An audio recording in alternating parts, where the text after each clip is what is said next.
Merci d'être venu pour cette rencontre avec Clémentine Beauvais.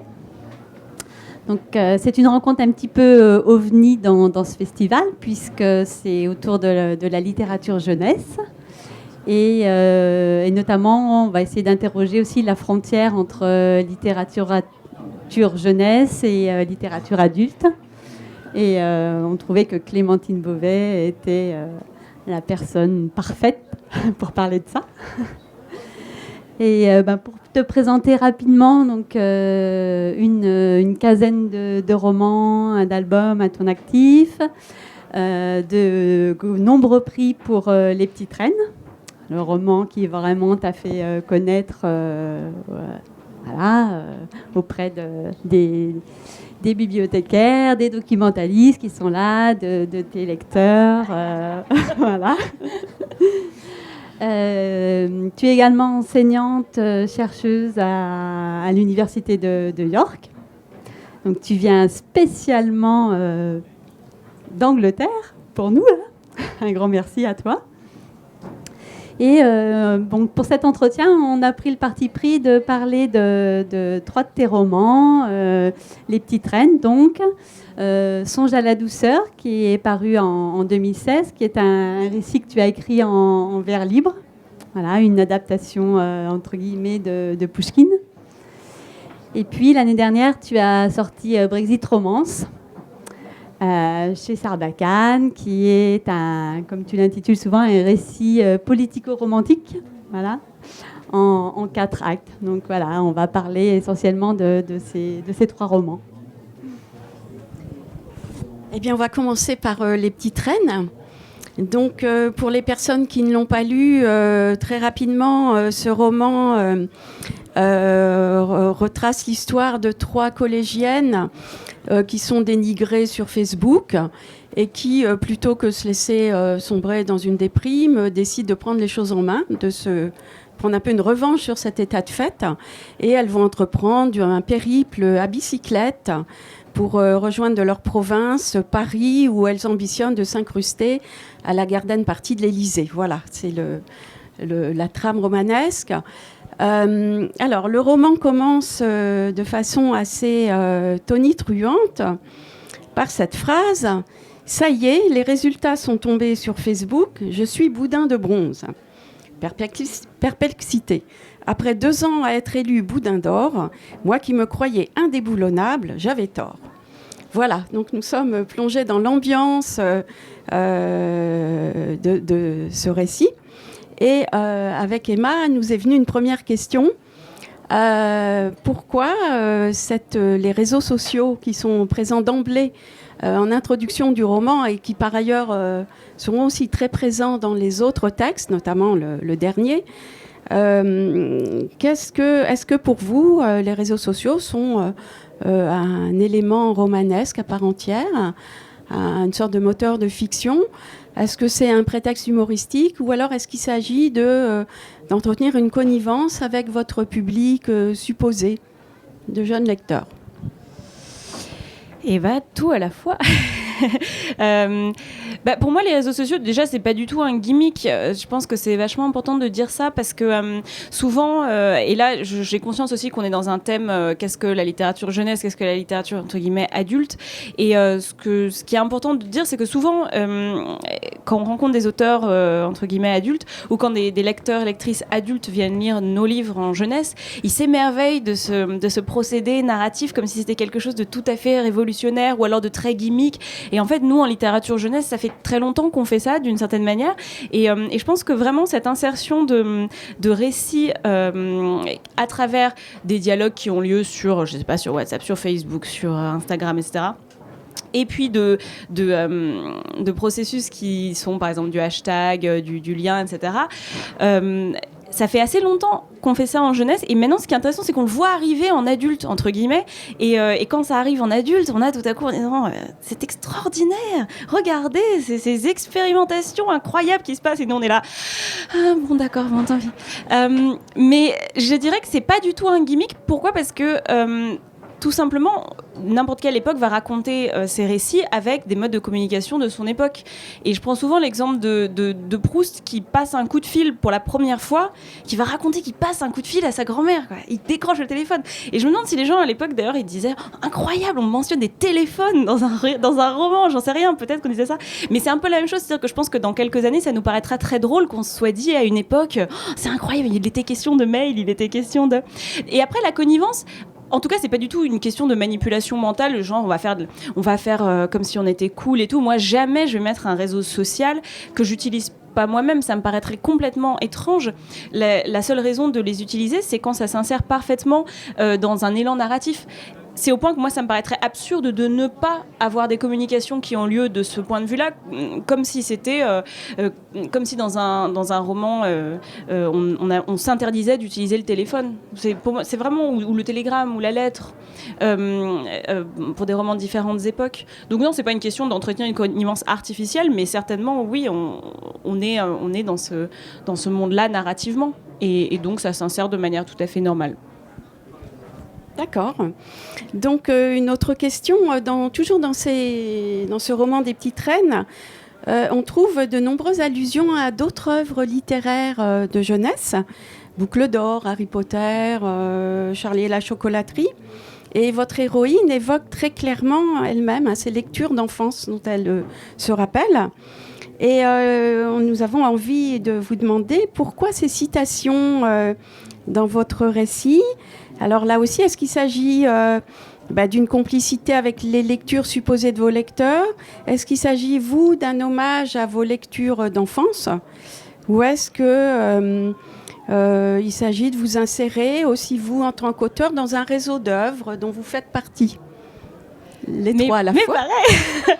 Non, mais merci, c'est une très bonne question, et d'autant plus que c'est intéressant parce qu'en général, on parle souvent des références à la littérature adulte, entre guillemets, ou au film, mais on parle rarement du réseau de références à la littérature jeunesse, qui je pense est très très important, à la fois dans ce que j'écris moi, mais aussi dans beaucoup de livres jeunesse, et je trouve ça vachement intéressant d'ailleurs en ce moment. Je le vois en littérature jeunesse, il y a de plus en plus de références de la littérature jeunesse à la littérature jeunesse, et ça, je pense que ça montre un art qui arrive à vraiment à maturité quand c'est un art qui s'auto-référence, qui commence à s'auto-référencer. Parce qu'avant, la littérature jeunesse, elle référençait beaucoup des œuvres très canoniques. Et moi aussi, je le fais tout le temps. Enfin, je veux dire, rien que par Songe à la douceur, c'est évident.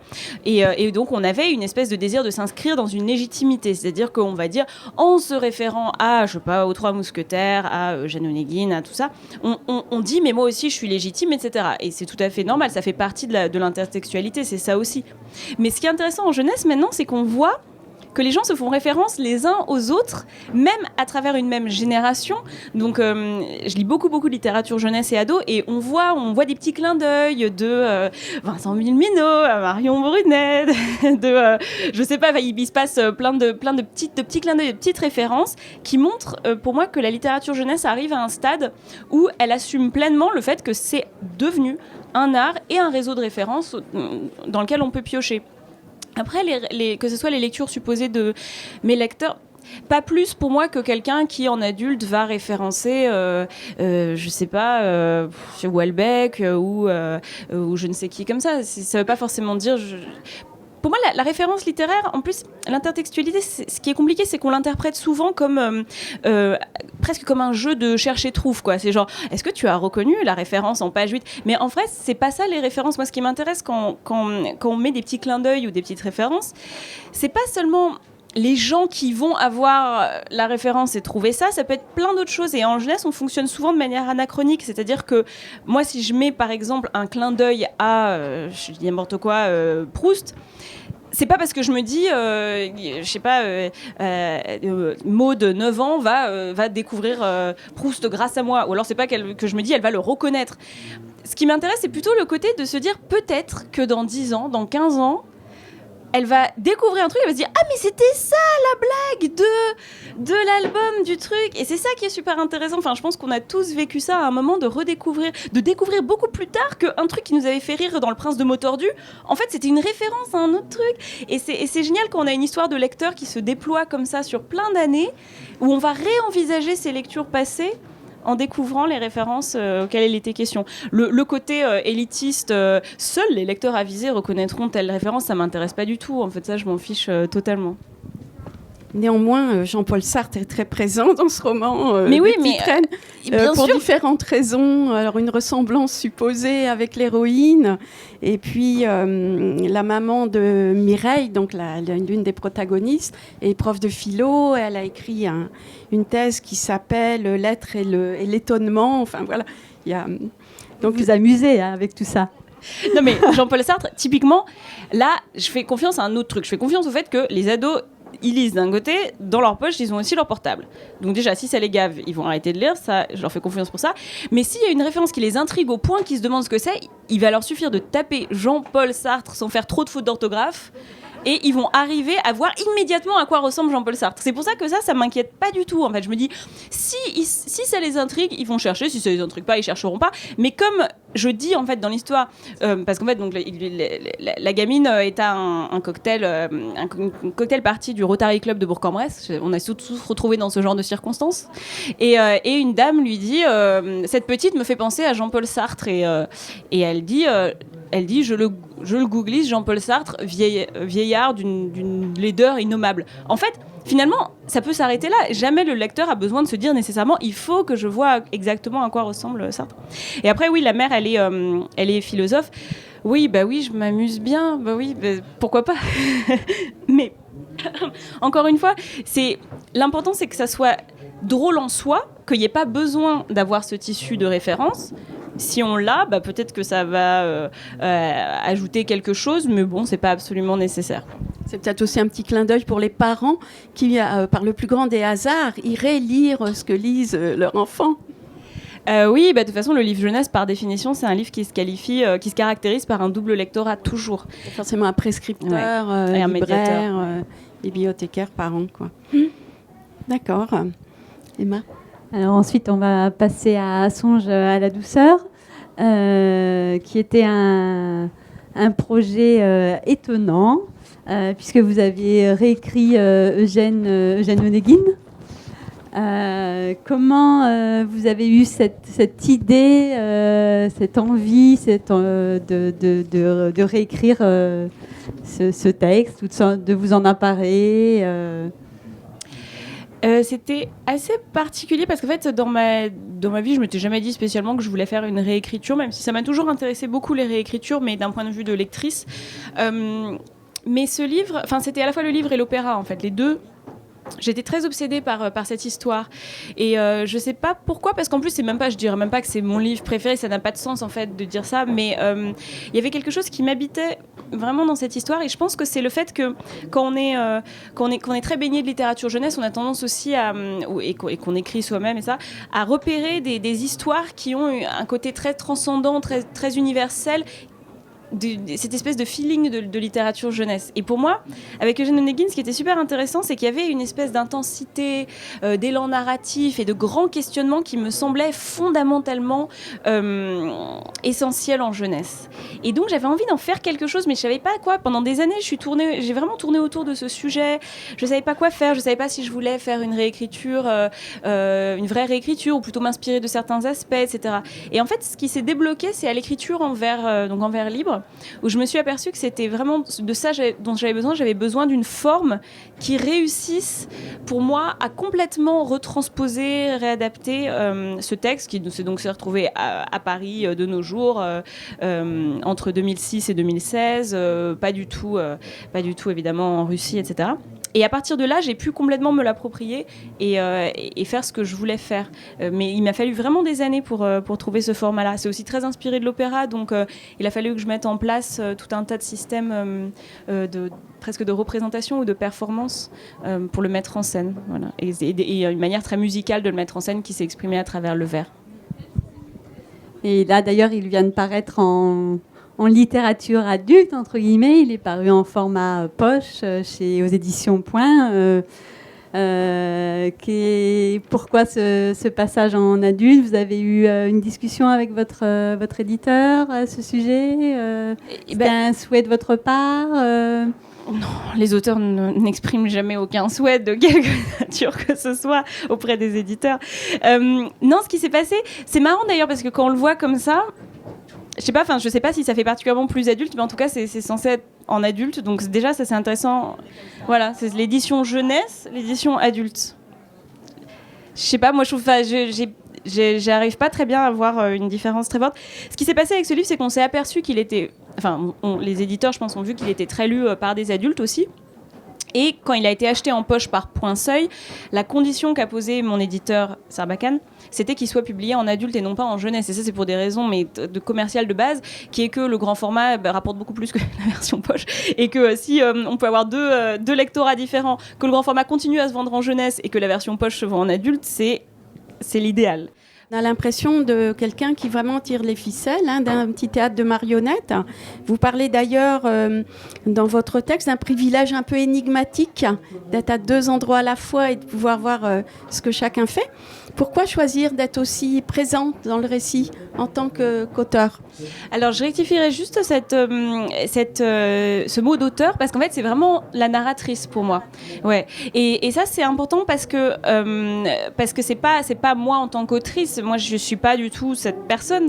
Mais par contre, la narratrice est hyper présente. Et ça, c'est vraiment un type de narration qui m'intéresse beaucoup, même en tant que lectrice. J'adore les narrations où il y a des narrateurs et des narratrices hyper intrusifs. Et c'est un truc qui est éminemment chez Pouchkine, en fait. C'est-à-dire que la narratrice, j'ai pas mal joué avec le fait que dans l'original, le narrateur est à la fois hyper intrusif et hyper, il y a un côté qui distancie en fait aussi de l'histoire, et ça, c'est intéressant parce que c'est une histoire d'amour. L'histoire d'amour, c'est hyper claustrophobique, surtout quand c'est deux personnages qui sont dans une espèce de passion, et il me faut en tout cas une distance humoristique ou ironique, ou une distance quelque part qui se crée, parce que sinon ça m'intéresse pas en fait. C'est pas, personnellement, je trouve pas ça fascinant d'avoir une histoire d'amour sans cette espèce de distance là, et là d'avoir une narratrice qui s'interpose parfois, qui dit oui d'accord, alors écoutez, ils sont super ridicules, mais soyez un peu indulgents, vous avez fait ça aussi. Mais si, t'as fait ça là, au fond, je vois bien. Mais si, t'as fait le truc où t'envoies le 2 textos, t'attends pendant 3 heures que ça réponde à ça.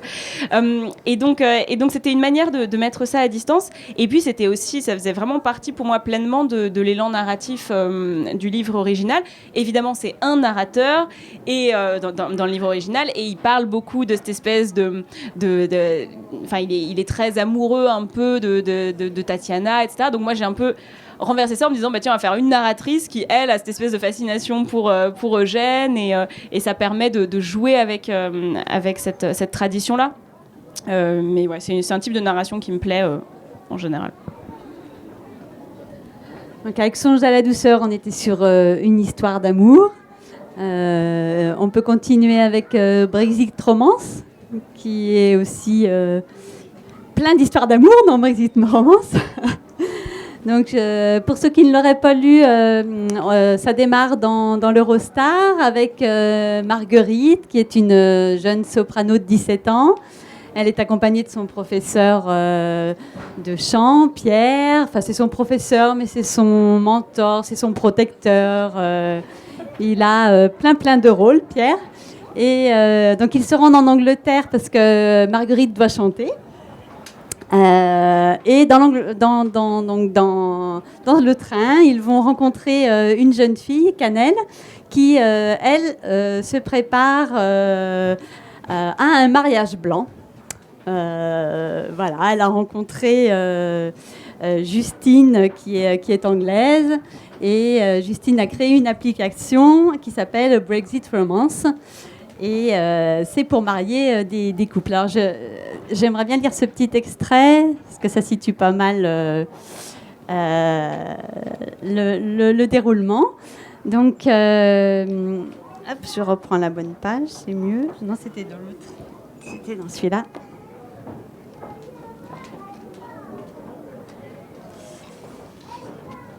Alors, c'est donc les deux frères, le frère et la sœur, Justine et Matt, qui ont publié ça. Amis britanniques, la tragédie du Brexit a frappé nos vies et nous serons bientôt déprivés de nos passeports européens. Mais dans ce monde qui ne fait pas de sens, nous nous identifions à une jeunesse cosmopolitaine internationale et nous ne voulons pas perdre le privilège de travailler et vivent dans un autre pays européen. Nous voulons un passeport européen. Selon la loi française, si nous vivons 5 ans ensemble en Grande-Bretagne, une fois que nous sommes mariés, le conjoint britannique serait capable d'obtenir la nationalité française moyennant l'obtention d'un test de langue. Voilà un peu pour situer le contexte de Brexit Romance. Comment vous est venue l'idée de faire ce texte dans l'Eurostar lors de vos voyages? L'origine du texte a été la déprimitude absolue ayant suivi l'annonce du Brexit, mais surtout le fait qu'on était... en fait, c'est venu de pas mal de conversations avec des amis ou de couples britannico quelque chose d'autre, européens notamment, et donc on parlait un peu sinistrement de ce qui était en train de se passer, et on se disait que il était temps que les conjoints britanniques demandent en mariage leur conjoint européen, puisque comme ça ils pourraient conserver leur nationalité européenne perdue à la suite du Brexit. Et tout de suite, je me suis dit, tiens, il y a une idée derrière. Et évidemment, l'idée n'était pas d'avoir des mariages d'amour, parce que ça n'a aucun intérêt, on est d'accord. Alors que quand on commence à parler de mariage arrangé, et en particulier entre personnes qui ne se connaissent pas du tout, c'est beaucoup plus narrativement parlant, disons, il y a beaucoup plus de potentiel. Et en fait, je me suis aperçue que ça faisait des années, ça fait 13 ans que j'habite en Grande-Bretagne, mais ça faisait des années que je pense que je tournais autour d'une histoire qui se passe en Grande-Bretagne, parce que je n'avais jamais écrit de roman ado, en tout cas, qui se passe en Grande-Bretagne. Et en fait, je me suis aperçue avec ce texte que ça me donnait un prétexte narratif idéal pour parler de cette espèce de clash culturel permanent et extrêmement pluriforme qu'il y a entre la France et la Grande-Bretagne quand on est soi-même vraiment entre les deux cultures et aussi entre les deux langues. Donc le livre entier est écrit en franglais, donc il a fallu que je trouve aussi une forme qui me corresponde pour dire cette histoire. Et c'est une forme linguistique qui est entre le français et l'anglais, aussi entre le roman classique anglais, vraiment du 19e à la Austen, Brontë, etc., et le roman ultra contemporain ado. J'aime bien faire des espèces d'hybridisation comme ça de genre. C'est écrit au passé simple, narrateur externe, ce qui est très rare en ado, mais avec des tonnes d'éléments de contemporains, de textes, plus d'éléments de romance, d'éléments de romans d'aventure, d'éléments de screwball comédie, etc. Et voilà, et c'était la forme qu'il me fallait pour raconter cette histoire-là. Et voilà, c'est comme ça que ça s'est fait. Alors, on sourit beaucoup dans ce roman, hein, on rit même souvent. Notamment, justement, vous en parlez à cause des jeux sur la langue. C'est-à-dire que vous utilisez des expressions, par exemple anglaises, mais traduites littéralement par les interlocuteurs français, comme le petit jeu autour de « I'm afraid », que des Français traduisent littéralement en se demandant mais qu'est-ce qu'elle a, pourquoi elle est effrayée, il n'y a pas de quoi. Et ça revient très souvent.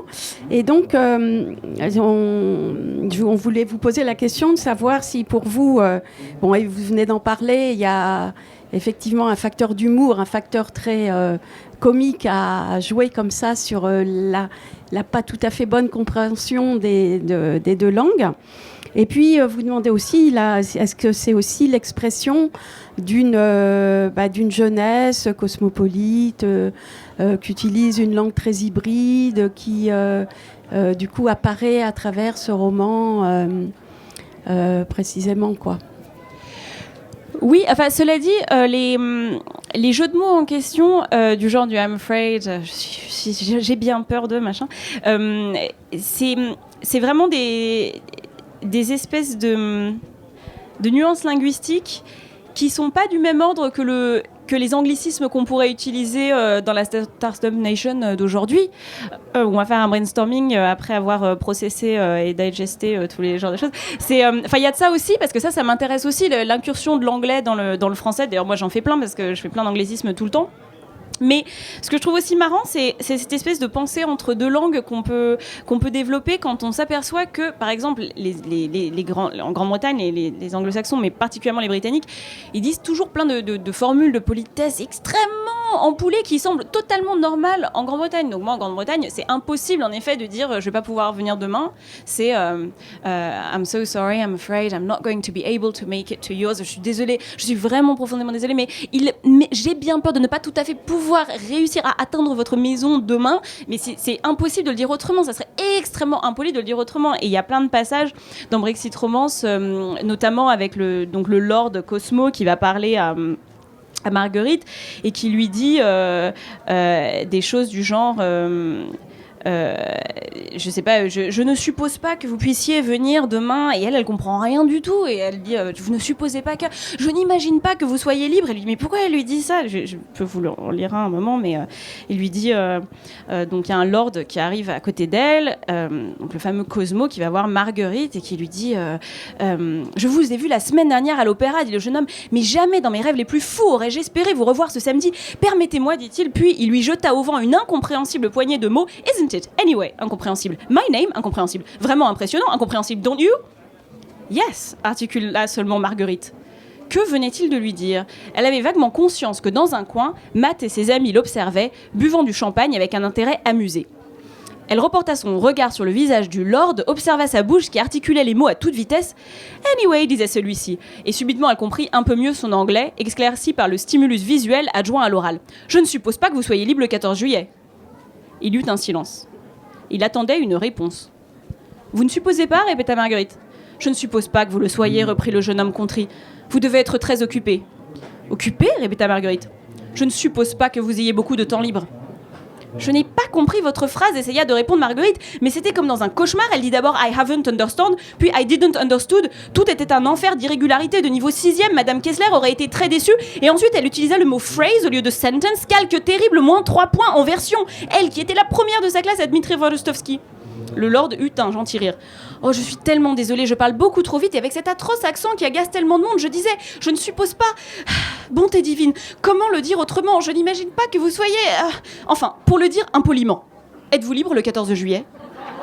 Et c'est marrant parce que c'est le genre de truc où quand on est en fait en Angleterre et qu'on y vit tout le temps, on se rend même plus compte de ce genre de truc et on s'en rend compte quand on commence à le dire en français. Et c'est mes parents à un moment qui m'ont dit mais enfin mais qu'est-ce que tu essaies de me dire quoi? Qu'est-ce que tu essaies de me dire? Parce que je dis, est-ce que tu penses qu'il serait peut-être possible, faisable dans un environnement où ils seraient dans un contexte un peu agréable à vous deux de faire? Et ils me disaient mais juste demande ce que tu es en train de me demander quoi. Et ça j'aime bien narrativement ce qu'on peut faire avec ce genre de situation. Est-ce qu'il serait possible de traduire Brexit Romance en anglais? Oui, moi je suis de l'école de traduction où tout est traduisible. Je ne crois pas à l'intraduisibilité. Par contre, en effet, ça demanderait un degré d'adaptation. Ouais. De la réécriture. Mais en fait, ça se fait tout le temps parce que, par exemple, ce type aussi de récit qui est d'une certaine manière en fausse traduction, ça existe déjà. Il y a, par exemple, Harry Kéber, l'affaire Harry Kéber de Joël Dicker. Ce qui est intéressant, c'est qu'il l'écrit comme une mauvaise traduction d'un roman américain, sauf qu'il l'écrit en français. Donc il va dire je suis parti à 3 blocs de là pour aller chercher. Enfin, les typiques, le truc. Il a tourné sur ses talons, ces espèces d'expressions un peu maladroites qu'on utilise. Bah, ça a été quand même traduit en anglais. Alors, je sais pas comment ils ont fait, mais ouais, c'est possible. Mais par contre, il faut vraiment, ça demande un effort d'adaptation. Mais quand on pense, par exemple, à Astérix chez les Bretons, tout le truc est écrit quand même du genre jeudi, 2 points. Ce n'est pas ça, n'est-il pas plutôt et bah André Abel l'a traduit en anglais aussi en l'imaginant, en le réimaginant. Alors, ce qui nous a intéressé aussi dans Brexit, mais on peut le retrouver aussi dans Songe à la douceur, c'est un peu l'aspect théâtral aussi de vos romans. Alors, Brexit, il est divisé en 4 actes, pas en 4 actes. Il y a un petit côté très marivaudage, opéra. Qu'est-ce que ça signifie pour vous vous avez envie d'écrire une pièce de théâtre, Les petites reines d'ailleurs tournent actuellement en théâtre. Les références au théâtre et à l'opéra. Alors déjà, je suis une énorme fan d'opéra, donc c'est vrai que c'est un truc qui me vient assez fréquemment à l'esprit. Mais en fait, au-delà de ça, je pense que ça aide à un truc très précis de cadrer. Donc là, ça commence littéralement avec un rideau qui s'ouvre, de cadrer ça avec des actes, etc. C'est une manière de créer des attentes chez le lecteur ou lectrice. Parce que moi, j'aime bien les histoires qui sont juste un tout petit peu plus grandes que la réalité, larger than life, comme diraient les Anglais. Donc, on va étirer un peu la plausibilité. Et de cadrer un récit en expliquant que, même oui, c'est ça en mettant des références à un rideau qui s'ouvre, à un théâtre, ça prépare aussi les lecteurs et les lectrices à entrer dans un monde où il va falloir suspendre l'incrédulité, comme dirait Coleridge, et donc d'entrer dans cette espèce de monde qui va être un peu une scène.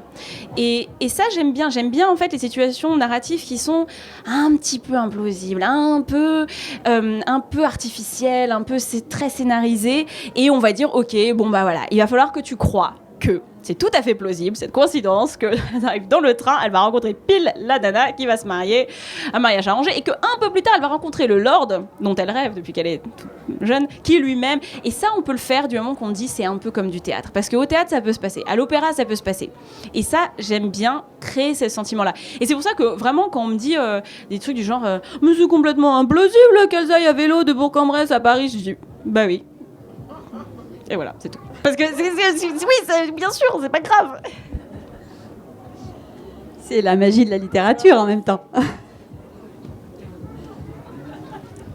On sent une progression dans le lectorat cible de vos romans, depuis Les Petites Reines jusqu'à Brexit Romance. Et donc, à ce stade de notre discussion, on peut commencer à parler plus précisément de ce que c'est que la littérature jeunesse ou jeune adulte. Est-ce que vous avez clairement, quand vous écrivez, en tête un public à un âge précis, ou est-ce que c'est beaucoup plus flou ? Ou est-ce que ça a progressé en tous les cas ? Non, mais en fait, aussi le truc qui est important à dire, c'est que là, c'est des romans qui sont des romans ados, jeunes adultes, etc. Mais j'écris aussi beaucoup de romans pour les plus jeunes, des romans juniors, comme on dit. J'écris des albums. Donc, par exemple, Brexit Romance est sorti en même temps qu'un roman un roman junior pour les plus jeunes. Donc, pour moi, il n'y a pas une progression. C'est pas comme si de livre en livre, j'allais vers un âge de plus en plus élevé. J'écris vraiment pour tous les âges à la fois. Et d'ailleurs, mon prochain roman ado, ça va vraiment être un roman ado, entre guillemets, de l'âge des Petites Reines, c'est-à-dire beaucoup plus collège. Pour moi, je le vois pas du tout. Il s'est trouvé qu'avec Songe à la douceur et Brexit Romance, c'est vrai qu'on est vraiment dans du grand ado, mais c'est pas du tout un mouvement. Enfin, je veux dire, c'est pas du tout une courbe qui va faire que dans 10 ans, je serai plus vers les 50 ans, et ensuite, plus on va arriver à 80, 82 ans. Ça, c'est pas comme ça que ça fonctionne. Par contre, la frontière du roman ado et du roman adulte, si moi j'envisage cette frontière-là, moi honnêtement vraiment j'écris pour la jeunesse. C'est très très clair dans mon esprit. Je sais que c'est pas partagé par tous mes amis et ennemis auteurs et autrices jeunesse, mais moi pour moi mon lectorat premier c'est un lectorat jeune. C'est très important pour moi, et qu'il y ait des adultes qui lisent les livres, mais très bien, je vais pas leur interdire. Par contre, pour moi c'est toujours un lectorat qui est second. Ce que veut pas dire secondaire, ça veut pas dire que j'aime pas ça, c'est que c'est un lectorat, voilà, qui pour moi n'est pas celui que j'envisage quand j'écris. Pour moi, c'est très important que mon lectorat premier, ça soit des jeunes. Alors après, ça peut être de plein d'âges différents. Puis on en parlait tout à l'heure, c'est très difficile de savoir est-ce que ce lectorat a 11 ans, 12 ans, 15 ans, ça veut pas dire grand-chose. Tout le monde a des goûts différents de lecture. Mais ouais, moi j'y pense beaucoup. Et puis en plus, c'est des trucs qui me tiennent à cœur, parce que quand j'étais petite, je suis toujours très fan d'Harry Potter. Et je me souviens, quand j'avais à peu près 12-13 ans, il y avait eu une interview de J.K. Rowling que j'avais lue, où elle avait dit je n'écris pas pour les enfants, j'écris pour moi. Et il se trouve que le monde a choisi que c'était pour des enfants. Et en fait, je m'étais sentie dépossédée. Vraiment, c'était un sentiment de dépossession. Je m'étais dit, mais attends, soit t'es bête, soit tu mens. Parce que, excuse-moi, t'écris une histoire de petits sorciers dans une école de sorciers qui ont 11 ans, qui conduisent des balais, quoi. Si ça, c'est pas pour moi, c'est pour qui ? Et en fait, je m'étais sentie vraiment outrée, parce que je me dis, mais pourquoi tu nous refuses ça ? Pourquoi, en disant ça, tu me refuses ce livre qui m'est clairement ciblé vers moi ?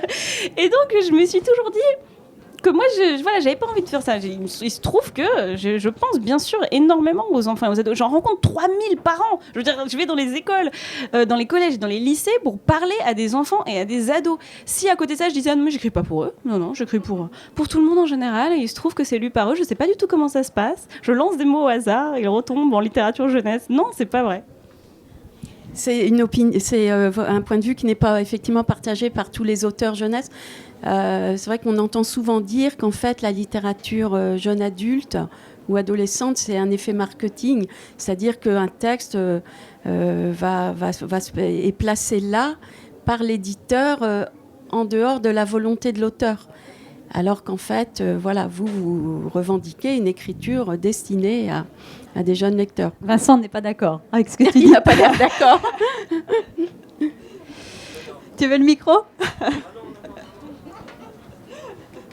Vincent et moi, on a des avis qui à la fois se rejoignent et parfois s'écartent sur cette question. Ce qui est intéressant, c'est que, en fait, moi, je ne crois pas du tout que la littérature puisse être de toute façon qualifiée ni comme un pur produit littéraire, enfin esthétique, ni comme un pur produit marketing. C'est toujours déjà les deux.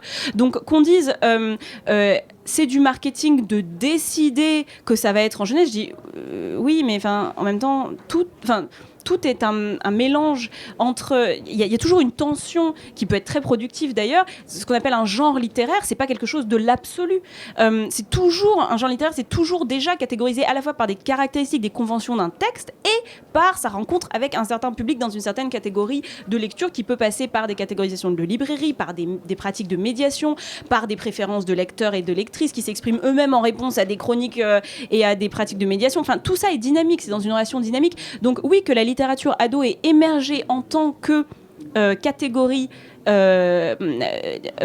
qui a des branches commerciales, qui a des branches esthétiques, qui a des branches éducatives, pédagogiques, bien sûr, jamais on nierait ça. Mais en fait, en théorie littéraire actuelle, mais c'est absolument normal de parler d'une catégorie littéraire comme de quelque chose qui est ancré dans le monde, qui dépend de pratiques sociales et de pratiques éducatives. Et la littérature jeunesse, nier son existence littéraire, ça me paraît complètement absurde parce qu'on voit qu'il y a des conventions du livre jeunesse et qu'il y a des choses qui brisent ces conventions et d'autres qui les renforcent, qu'à travers la littérature jeunesse, on a aussi développé des genres spécifiques à la littérature jeunesse, ce qu'on appelle la school story, le roman d'école.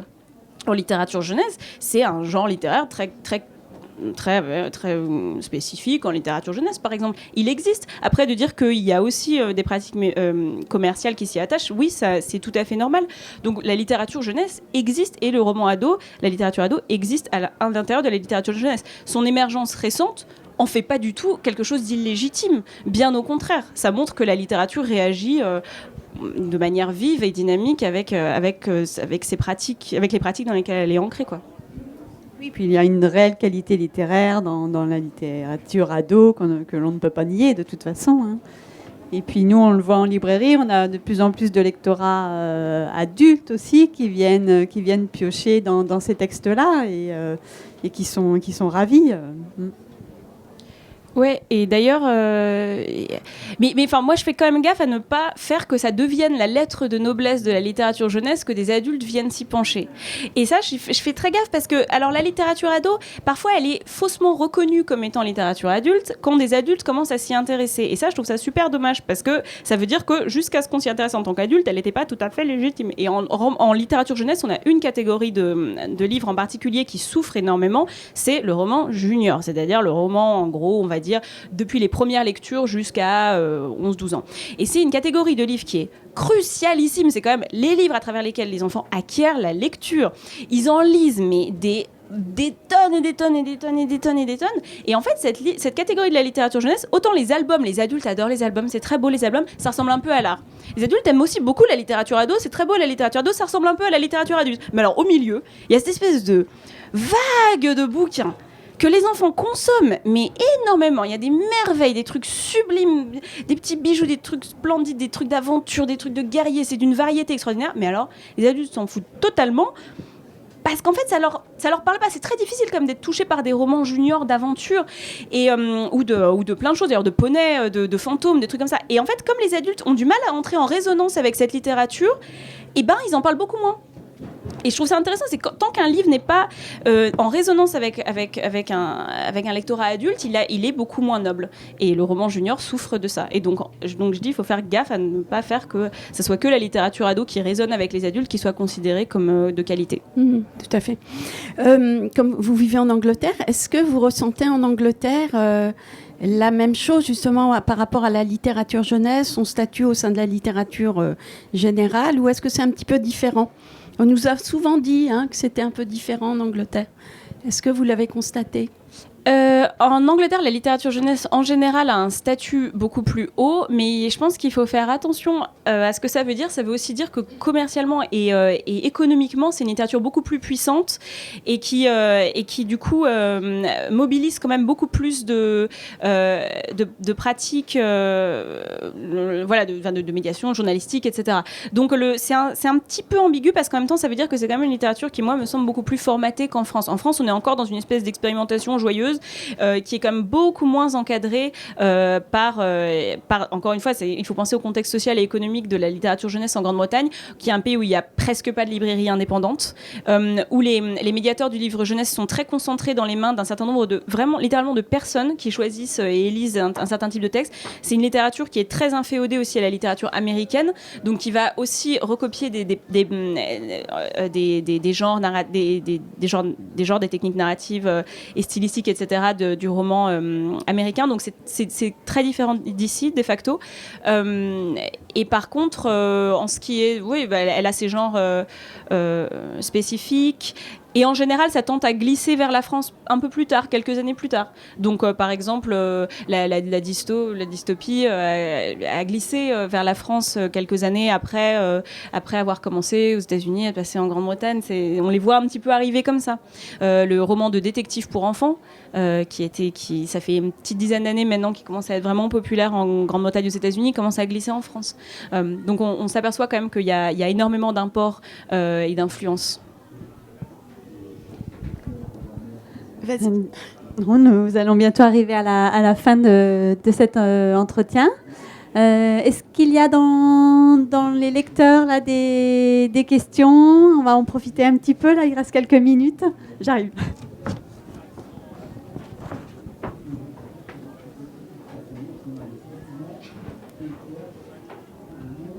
Bonjour. Bonjour. Donc, je suis documentaliste dans un collège à Laval et je voulais savoir si vous pouviez nous faire part de vos coups de cœur en roman junior, des coups de cœur récents. Oh bah oui, avec plaisir. Déjà, je vous invite tous et toutes à suivre mon Instagram, Clémentine Bleu, sur lequel je chronique mes coups de cœur récents. Lequel je vais sortir? Un roman junior récent. C'est compliqué d'en sélectionner un en particulier. Je vais plutôt en dire plusieurs sortes, plusieurs auteurs et autrices qui me semblent injustement négligés. Je parle beaucoup, quand on me demande du roman junior, je parle beaucoup d'Alexandre Chardin. On en parlait ce matin avec Marguerite Marie, qui est ici au premier rang, qui me semble être un auteur qui est vraiment d'une poésie extraordinaire et où il y a à la fois un mélange d'une sensibilité vraiment très forte et beaucoup de poésie. Après, il y a Marine Carteron qui a sorti récemment L'Attaque des Cubes, qui me semble hyper intéressant pour d'autres raisons.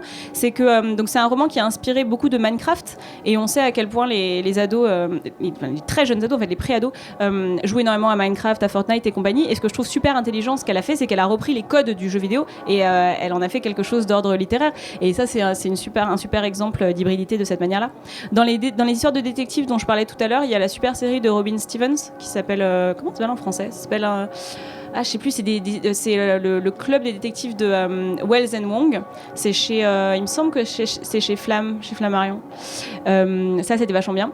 J'ai adoré dans les toutes premières lectures, vraiment, vraiment très première lecture, une traduction du suédois, mais il va falloir que vous m'aidiez parce que je me souviens plus du nom là. Chez l'école des loisirs, allez les profs doc, allez les bibliothécaires.